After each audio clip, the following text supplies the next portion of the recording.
Welcome to News Briefs. Okay, let's get straight into it. It's Monday, August 11th, 2025. We'll start today with international politics. Right. Well, an important topic is this proposal floating around from President Trump. He's suggesting a possible trilateral summit. It would be held in Alaska. Alaska. Yeah. Interesting. And who would be at this summit? The aim is to bring together Russia's President Putin and Ukraine's President Zelensky. Wow. Okay, that sounds incredibly ambitious, hmm especially given, well, everything. It really does, yes. But be careful. It seems like it's still very much under discussion, because the White House's actual plans, what we're hearing for August 15th anyway, seem to focus more on just a bilateral meeting. A bilateral, meaning Yeah. just Trump and Putin. Exactly. Only with Putin. Right. And this three-way summit idea, it comes with some pretty complicated conditions attached, doesn't it? Hmm. I thought I heard something about territorial concessions. You did. That's precisely the sticking point. Trump apparently suggested a kind of peace agreement that, well, it would require Ukraine to actually cede territories. Oof, yeah, that's going to be a problem. A huge one. And Zelensky, understandably, rejects that outright for Ukraine completely. He's been very clear. The issue of, territorial sovereignty, it's simply not negotiable for them. I understand. So that basically blocks that whole path, so to speak. Yeah. At least for now. Exactly. It really complicates any potential progress on that particular front. But, well, it's interesting, isn't it, to see how the United States is trying to position itself as the great mediator here. Mm-hmm. Maybe looking for a quick solution. Even if the terms are, well, Yeah. almost impossible for one side to accept. Precisely, yeah. And while all this is happening, what's the European Union saying? Because this affects them very, very closely. Yes, absolutely. In fact, just today, their foreign ministers had an extraordinary meeting. Oh, really? Today, the 11th. Yes, August 11th, specifically to figure out what stance to take before that possible Trump-Putin meeting happens. And, well, the upshot is they agreed they need to talk more with the United States and, maybe most importantly, stay united, absolutely united in supporting Ukraine.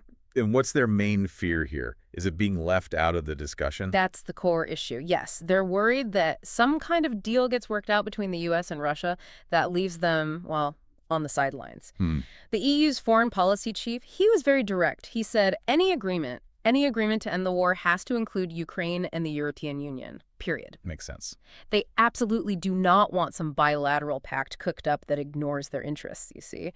They're already planning virtual talks, actually, with Zelensky and with Trump for August 13th, just to make sure they are at the table. Okay, very clear.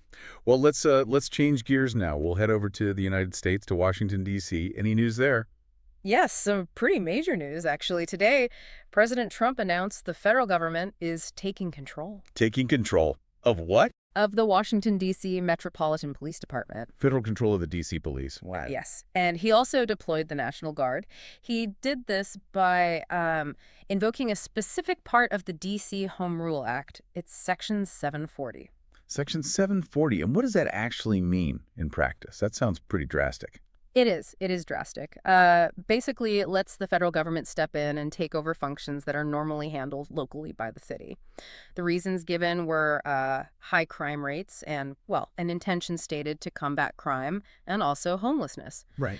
They've apparently already sent in about 500 federal agents. Right. From different agencies. So a direct federal intervention, this must be spiking some controversy, right? Yeah. I mean, regarding local autonomy. Oh, absolutely. Always. It's that classic debate, isn't it? How far does federal authority reach and, where does local authority begin? A constant tension. Yeah.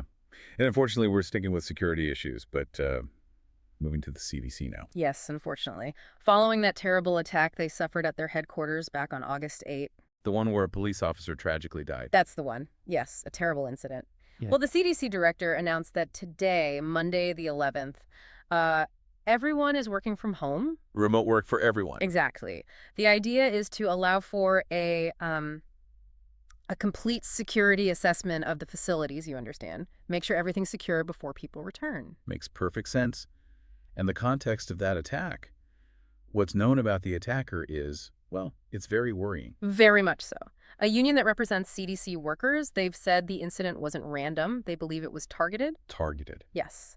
The attacker, from what's known so far, apparently believed that COVID-19 vaccines were, well, harmful. He had very strong convictions about that. How awful. Just terrible. Yes. And the union is now asking, well, really demanding, that federal officials strongly condemn all this disinformation floating around about vaccines. Because it can lead to violence. Precisely. They're saying that kind of rhetoric can lead directly to violence, as we unfortunately saw. It's just a really ugly reminder, isn't it, of the danger of, well, disinformation? Yes.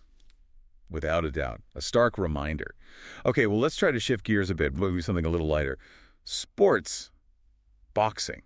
Go ahead. There's always a bit of spice in boxing before the big fights, right? So what's happening? Right. Well, Terrence Crawford, you know he has that big fight coming up with Canelo Alvarez on September 13th. Yep.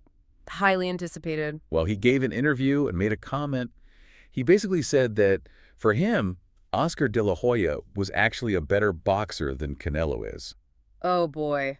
Okay, that's stirring the pot, isn't it? Yeah. Pure psychological warfare before the bell even rings? Totally clear. It's a tactic, right, to try and, well, get inside Canelo's head a bit, destabilize him before the fight. Classic pre-fight stuff. Yeah, and it wasn't just him.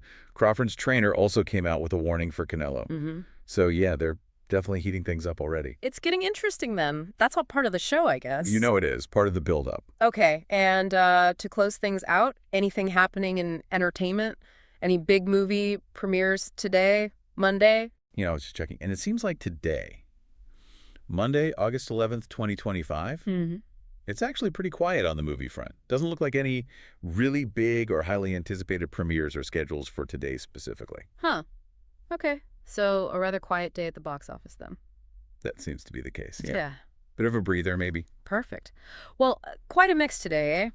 From complex geopolitics and that potential summit to major domestic power shifts in D.C., the ongoing worries about security and disinformation, Yeah. and even down to the pregame sparring in boxing. It really makes you think about how all these different threads connect, doesn't it? It certainly does. A lot happening. Indeed. Well, until next time then.